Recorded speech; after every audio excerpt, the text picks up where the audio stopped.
प्रिय मित्र, जय मसीह की। आशा करते हो कि आप स्वस्थ हैं, आप मस्त हैं और आप प्रभु के कार्य में व्यस्त हैं। आइए हम उत्पत्ति की किताब उसके 27वें अध्याय के 37 पद को देखते हैं। जब एसाव अपने पिता से कह रहा था कि क्या तूने मेरे लिए कोई भी आशीर्वाद नहीं सोचा, जबकि एसाव के लिए सारे आशीर्वाद थे, पर धोखे से याकूब ने सारे आशीर्वाद को ले लिया था। एक भी आशीर्वाद उसके पास नहीं था। अब वो किस प्रकार से और कैसे आशीर्वाद उसे देगा, हम आगे देखते हैं। हम 37 पद को पढ़ते हैं।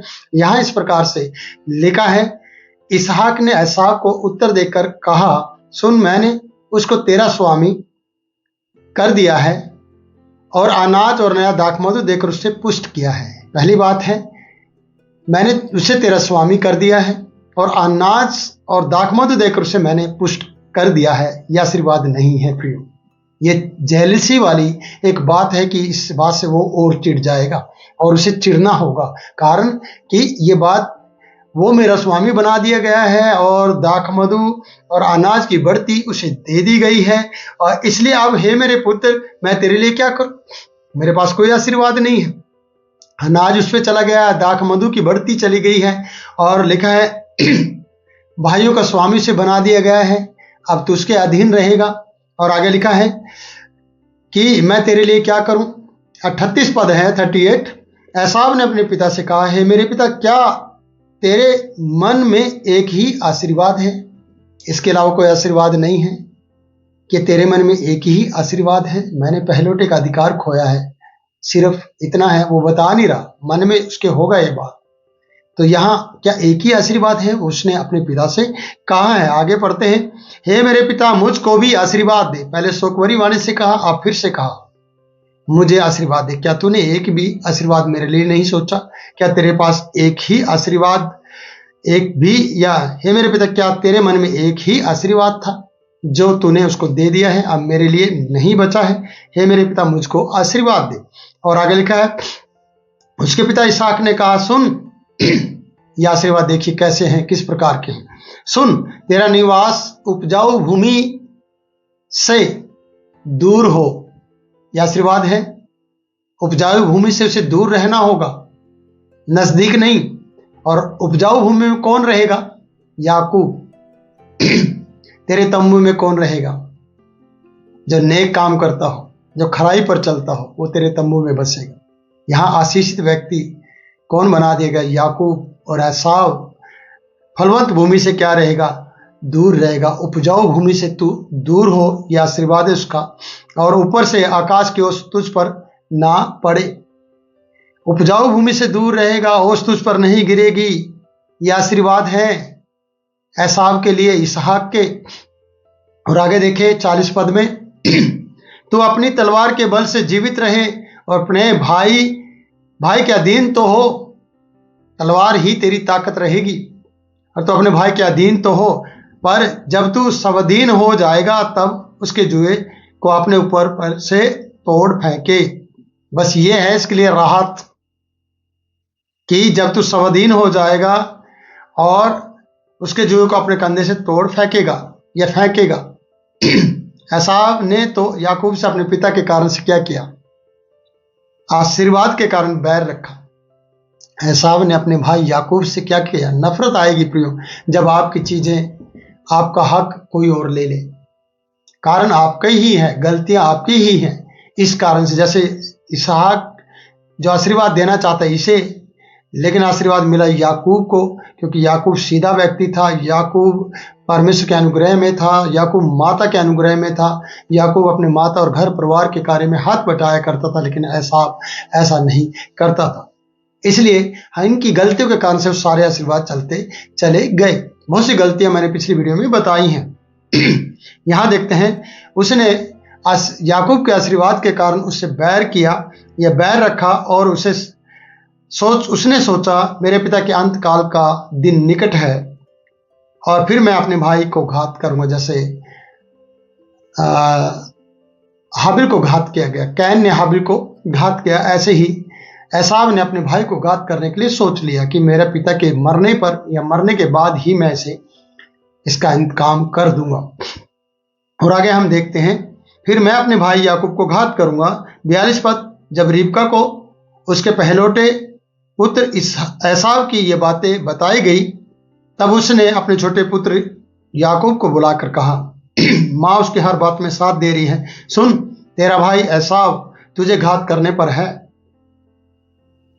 और आगे लिखा है, सुन, इसलिए वो तुझे घात करने पर है और वो मन में धीरज रखे हुए है। धीरज का मतलब वो अभी स्लोली काम कर रहा है और उसने अपने मन में ठान लिया है और अपने पिता के इंतजार में है।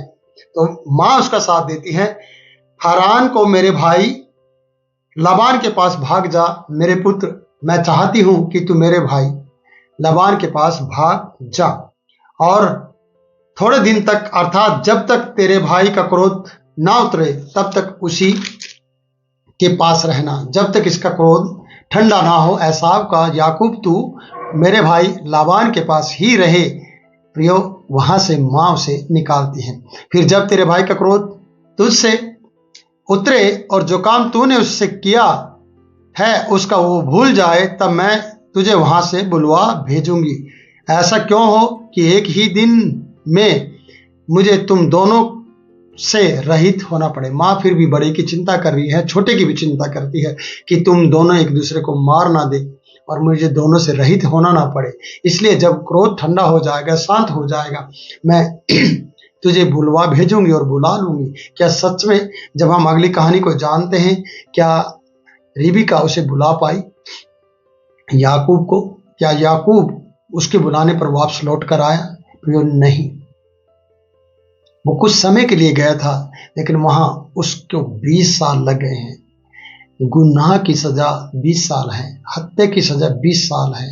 आप जानते हैं, जब आप बड़ा क्राइम करते हैं तो फिर उम्र भर की कैद हो जाती है। तो याकूब के लिए भी ऐसा ही हुआ। अपने घर पिता के पास नहीं लौट आया, अपनी माता के पास लौट नहीं आया और उसने माता को फिर कभी नहीं देखा, क्योंकि वचन बता रहा है कि रिबका चल बसी थी और रिबका फिर रही नहीं थी और ये अपनी माता से मिला नहीं है, इसलिए कि ये सजा इसके लिए भी हुई क्योंकि इसने भी गलत किया था। और ऐसा हम कभी अपनी जिंदगी में ना करें जिसके कारण से हमारे अपने ही लोगों में से हमें जाना पड़े।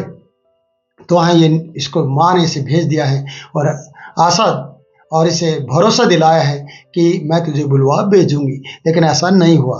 और हम आगे बढ़ते हैं। फिर रिबका ने इसहाक से कहा, हित्ती लड़कियों के कारण मैं अपने प्राण से घिन करती हूँ। हित्ती लड़कियों के कारण से, जैसे कि एसाव ने हित्ती लड़कियों से शादी की थी और इसने अपने बेटे याकूब से भी कहा है और इसहाक से कहा है कि रिबका ने, मैं हित्ती लड़कियों के कारण से, इसने दूसरा बहाना बनाया और ये बहाना नहीं है, सच्चाई है। और इसने कहा है कि ताकि याकूब को भेज सके कि मैं अपने प्राण से घिन करती हूँ, इसलिए यदि ऐसी हित्ती लड़कियों में से जैसे इस देश की लड़कियां हैं, याकूब भी एक से कहीं शादी या विवाह कर ले तो मेरे जीवन में क्या लाभ होगा, जैसे कि एसाव ने कर लिया है।